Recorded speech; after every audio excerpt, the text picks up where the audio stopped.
everybody, it's your boy WEEZYFMAMBA, and welcome back to my YouTube channel. Thank you guys once again for being here so much. We appreciate all the love and support. On today's video, we're going to go ahead and be discussing the very best Maria Flores build that you can create right now in the Texas Chainsaw Massacre, the game universe.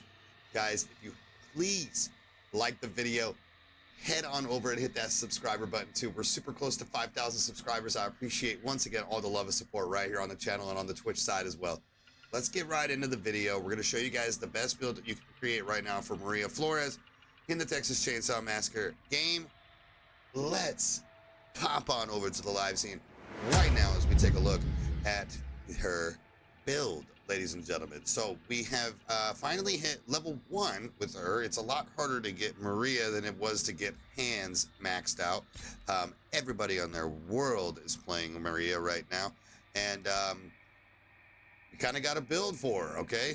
So as far as the skill tree and things like that, we're going to show you the different routes and why it's so difficult right now to kind of make build vids for victims, as the skill tree rework has really kind of dislodged a lot of things.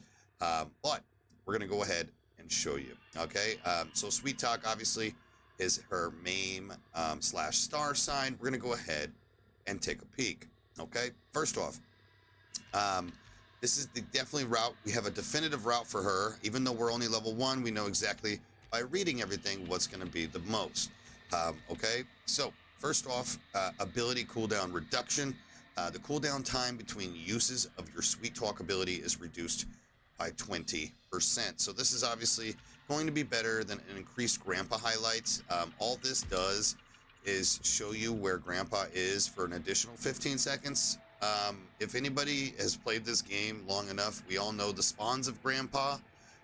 This is fucking stupid, okay? So totally dumb.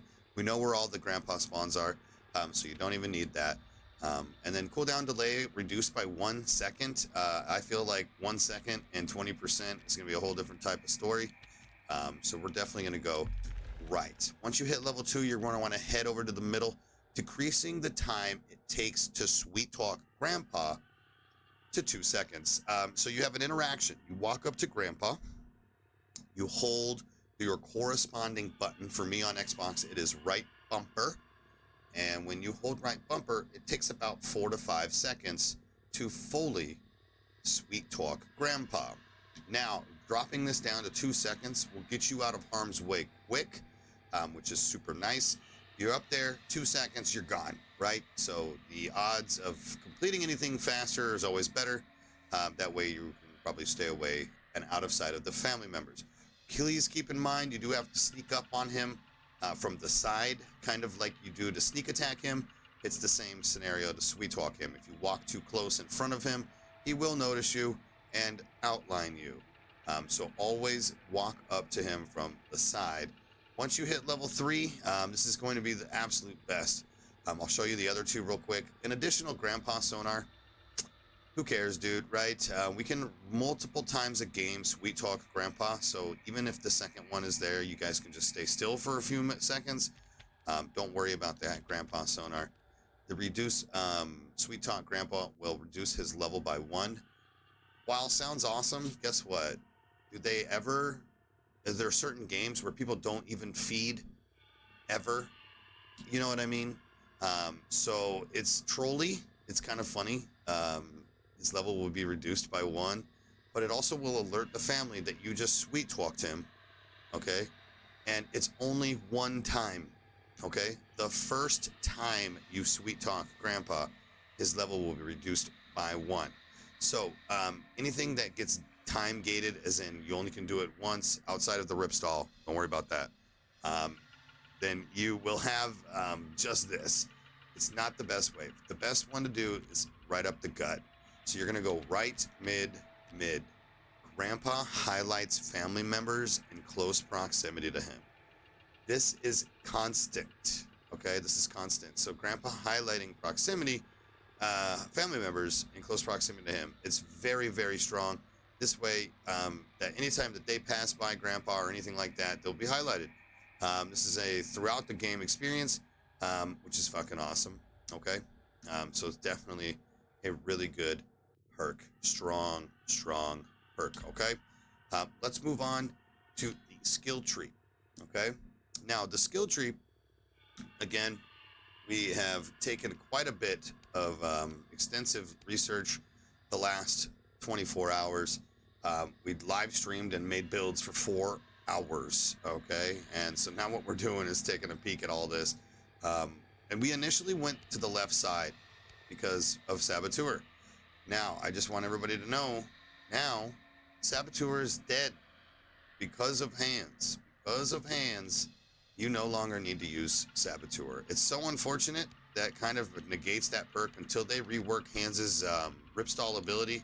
And everybody's playing hands right now anyway. You have no need to use Saboteur until either A, the hands hype dies down, or they rework how Saboteur or Hands' Ripstall ability works. Simple as that. The left side of the tree really only had that perk. Think of it, Taekwondo, while cool and fun, it's trolly, it's not really a game of changing.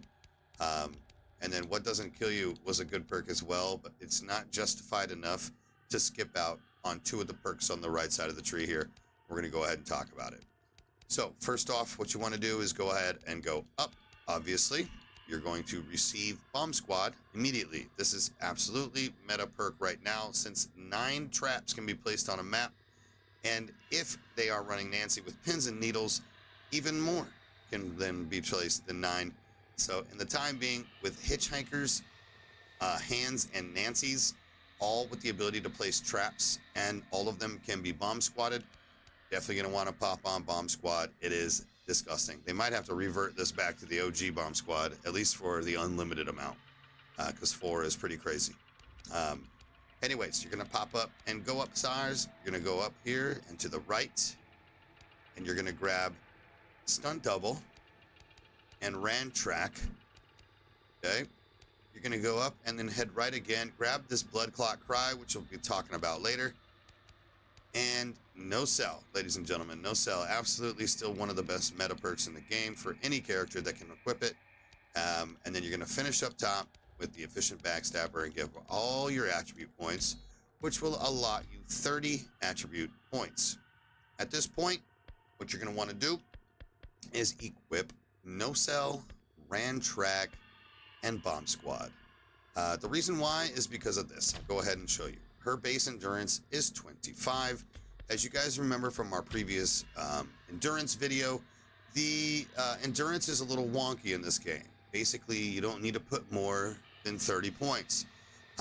With Ran Track, this allows us to have 7 additional endurance points, getting us to 32 once we hit level 3 on Ran Track. And then we can just use our 30 points elsewhere.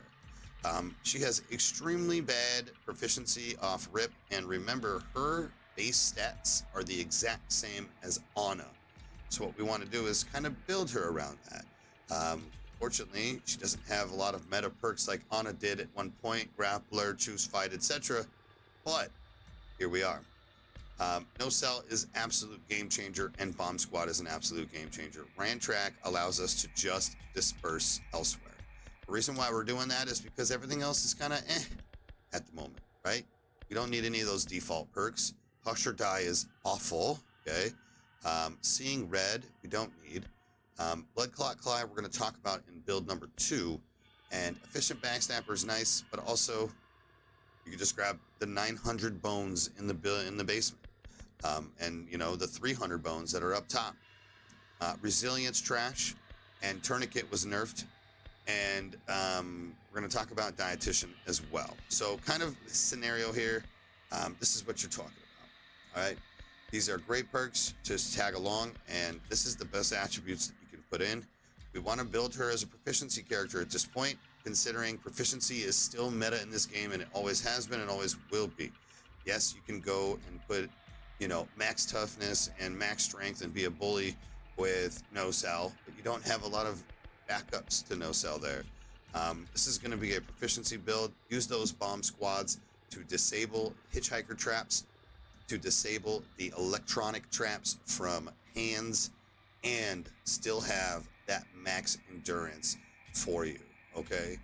45 proficiency and 40 toughness is good enough. This is basically running a Connie build with 40 toughness. The problem is Maria, while she is $10, she doesn't seem very strong. In fact, there are a lot stronger victims, including her own sister. She is not meta. Just for your overall grade here, I'm going to give her a C.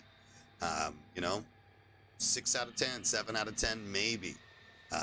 Just because of, you know, it's new and it's fun, but guys, hey, I mean, Connie's still better. Julie definitely better now. Virginia, Anna, Sunny may even, I just don't know where to put her in this group list. But the sweet talk ability, while it sounds cool on paper, if the family doesn't move either, they also don't get revealed. You know what I mean? So it's just kind of those things. It sounds good on paper, but it's not that great. However, you guys are enjoyer of the lore. Maria is definitely the most interesting out of the bunch. She's a survivor. She has been beaten and battered, and her resilience shows through. She is thick AF. Okay, so if you're into that kind of stuff, there you go. As far as everything else, again, guys, is she worth $10? Absolutely not, especially at this point with everybody wanting to play her. You're looking at waiting forever to get these lobbies to try and get a chance to play her. This is why I'm still only level 1. Haven't them a lot of times. Hands was a lot easier to get done and maxed out, but Maria is a little bit tougher. Anyways, long story short, here we are with the best. We're gonna go ahead and ask you guys what your opinions are on Maria. What builds did you guys come up with? Yeah, if you guys have any questions, comment down below. Once again, I appreciate all the love and support. If you have time, if you could, for me, hit that like video, hit the like on the video, subscribe to the channel, as we're super close to 5,000 subscribers. Once again, I appreciate all you guys for all that you have done, and I hope y'all have a good day. All right, and we'll see you on the next video. Catch you later. Peace.